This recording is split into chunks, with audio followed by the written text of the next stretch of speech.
आस्था रोटी bank Ashadhi एकादशीच्या निमित्ताने इथे आज रुग्णाच्या नातेवाईकांना फराळाचं मोफत वाटप करण्याचा उपक्रम त्यांनी घेतलेला आहे। जे रुग्ण आजारी आहेत त्यांच्यासाठी जे नातेवाईक इथे थांबलेले असतात त्यांना जेवणाची व्यवस्था दररोज आस्था रोटी बँकेच्या मार्फत केली जाते।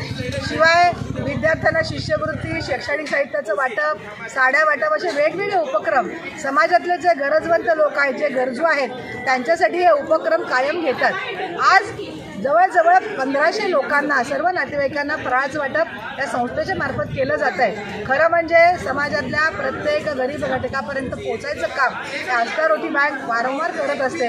त्यांच्या या कार्याला शुभेच्छा। पांडुरंग चरणी अशी प्रार्थना करेल की आस्था रोटी बँकेचं काम असंच जनतेच्या तळागाळातल्या लोकांपर्यंत जावो आणि त्यांना सगळ्यांची दुआ आज पांडुरंगाच्या चरणी प्रार्थना करेन की आज एकादशीचा, आषाढी एकादशीचा दिवस आहे, म्हणून मी सगळ्यांच्या पांडुरंगाच्या चरणी प्रार्थना करेन की आस्था रोटी बँकेच्या सर्व संचालकांना, त्यांच्या सर्व कार्यकर्त्यांना उदंड आयुष्य दे। पांडुरंग हरी, जय जय विठ्ठल, जय हरी विठ्ठल।